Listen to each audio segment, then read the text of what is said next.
welcome once again to M5's English language learning program, Let's Speak English.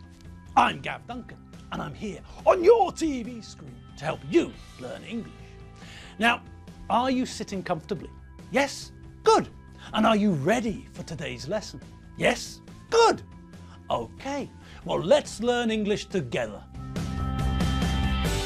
And hello again, people. Yes, it's here. It's finally arrived. Friday, our favourite day of the week. Well, our favourite day of the standard working week has finally come around once again, and it's here. So, not only do we have to be in a good mood because we're finally getting to the bottom of the Benchfield mystery, even though the story is a bit, well, hairy at the moment. Alfredo's very angry with Tim, and we're only just starting to understand why. Just as the sun dawns on us every day, nice and slowly, the realization of what Tim is involved in is only slowly dawning on us too. The penny's dropping, but it hasn't dropped yet, has it?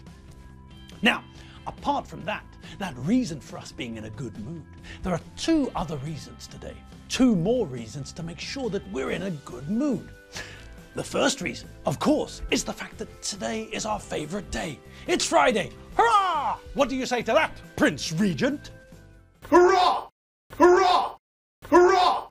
Hurrah! Hurrah! Exactly. As the Prince Regent so royally said, hurrah! All right. And there's another reason too. I told you all that there were 3 reasons for us to feel good today. And get ready for the last one. Here it comes. Who knows what lesson this is? Nobody? No? Well, I'll tell you. Today's lesson is the 375th lesson. 375 people. 375. That's phenomenal. Everyone, quick, congratulate yourselves. Well done, all of you. So, 3 reasons to be cheerful. Number 1, this is Friday. Hooray for Friday. Number 2, when we finish this lesson, we will have completed 375 lessons together. Hooray! This is lesson 375. And of course, number 3, the third reason, the cherry on top. We're getting closer and closer to finding out the source of Alfredo's troubles in the great supermarket mystery, a huge blockbuster feature film starring most of the Benchfield family and Dave Squid.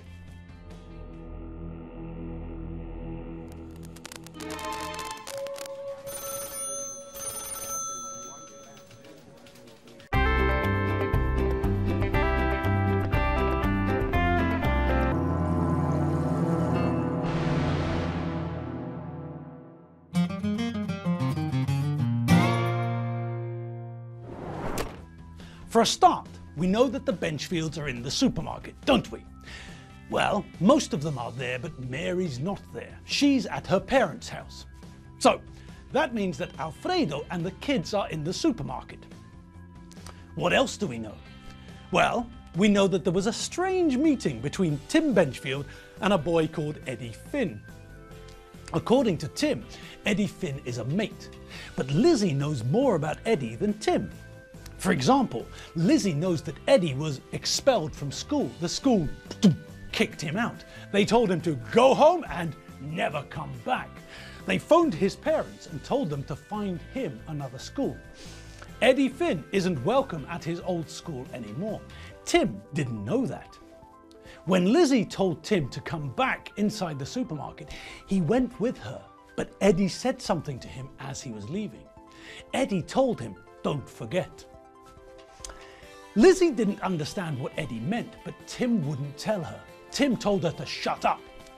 Tim also told her not to mention, not to say anything about Eddie Finn to either their mum or dad. Okay, so we don't know what Eddie was talking about, but we do know that Lizzie thinks that there's something fishy going on. Lizzie suspects that Eddie is up to something, but she doesn't know what. Okay. What else did we find out? Well, we found out that Doreen knows her onions when it comes to fruit and veg. And we also learned that Alfredo really likes cheese. Unfortunately, that's how he ended up covered in smelly cheese. Poor Alfredo. Now, what else did we find out? What else did we discover?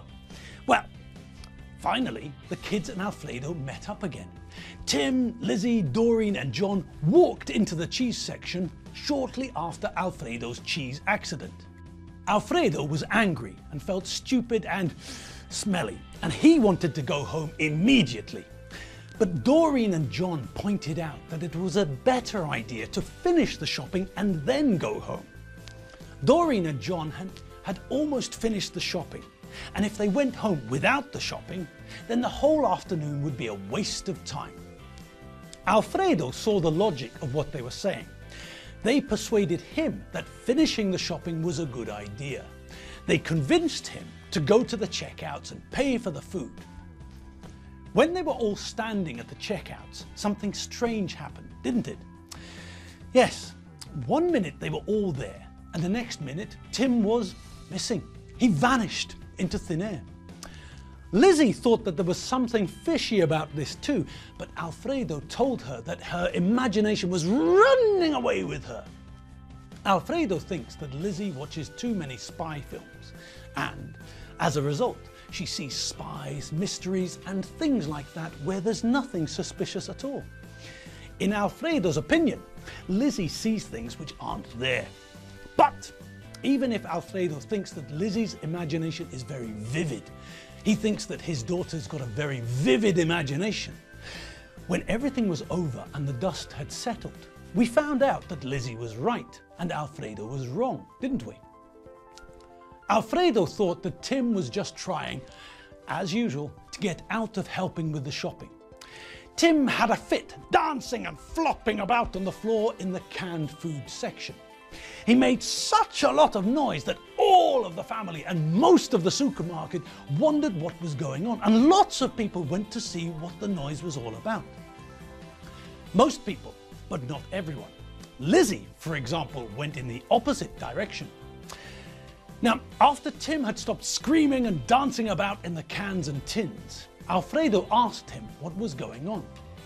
Tim was unable to explain himself. He couldn't tell his dad why he suddenly started flopping about, screaming that his brain was exploding. Then Dave Squid turned up. After a fairly long period of confusion, we found out that Lizzie had started a chain of events. Lizzie went to see the security manager. She told the security manager something. The security manager then called the police and Dave Squid responded. So that's why Dave was in the supermarket in uniform. It wasn't because of the special offer on chocolate biscuits. No, he was there in the supermarket on duty. The security manager at the supermarket asked for help from the police and Dave came to help. Okay, now we know that. And then things changed, didn't they? There was a shift in gear. We moved from third gear into fourth, didn't we? The gear change happened when Alfredo didn't hear what Tim said about Lizzie. Alfredo missed what Tim said. He thought that Tim was just muttering something under his breath. But when John told Alfredo what Tim said about his sister, Alfredo hit the roof, didn't he? Yes. And now it's time for us to find out why. Tim, I think you'd better tell us what's going on. Yes, Tim, it's time you came clean. We already know who else is involved, so now it's time for us to hear your side of the story. What story? I don't know what you're talking about. Lizzie, you're dead. Tim, come on, don't be stupid. Do I really have to spell it out for you? This is your one chance to make it easier for yourself. Listen to Dave, Tim. Listen to him. I know you're in trouble, and if Dave is good enough to give you a chance to explain, then you'd better explain. If not, there's going to be hell to pay when I get you home and tell your mother what you got up to. Oh, all right, I suppose. It wasn't my fault. Eddie Finn put me up to it. He asked me to do something for him. I thought so. Now, what did he ask you to do? He asked me to make a noise, to create a disturbance. He said that when he gave me a signal, he wanted me to distract everyone. He told me to go to the tin food aisle and knock over the tins and scream and shout until everyone came to have a look. And did he tell you why he wanted you to make a distraction? No, he just told me to do it. He told me that if I didn't do it, then he'd beat me up. So this boy, this Eddie boy, he's not a friend of yours? No, not really. I know who he is. He used to go to our school, but they expelled him. They expelled him? What did he do? I don't know. Lizzie told me. Well, Dave, what do you think? Well, Tim's been very stupid, but I believe him.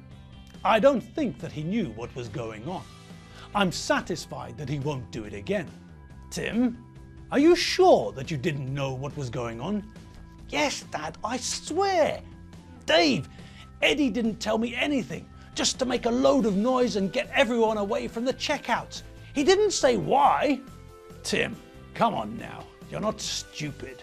Why do you think he wanted everyone away from the checkouts? Why do you think he wanted everyone looking at you? I don't know. Come on, Tim, don't play dumb. A monkey with half a brain could see what was going on. He wanted you to create a distraction. He wanted you to distract everyone. And? God, give me strength. Tim, what does the verb to distract mean? Well, it's sort of, I think it's a type of fruit. Is that it?